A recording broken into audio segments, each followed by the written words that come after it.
Good morning everyone. Good morning sa lahat.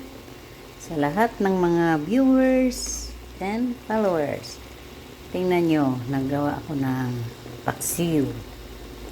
Nilagyan ko ng talong. Kumuha ako sa tanim namin ng talong.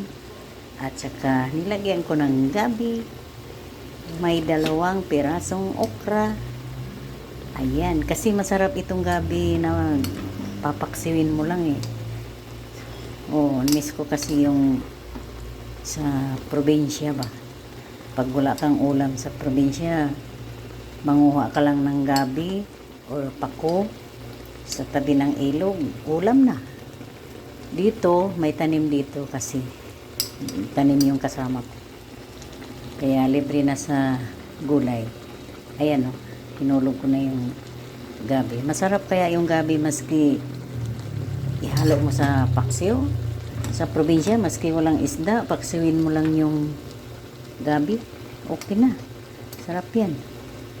Oh, yum yum yum. Yum yum yum. Sarap na ng kanin na naman ang kalaban nito. Hello, hello, hello, hello. Good morning, good morning, good morning. Pang-almusal namin yan. Bye-bye.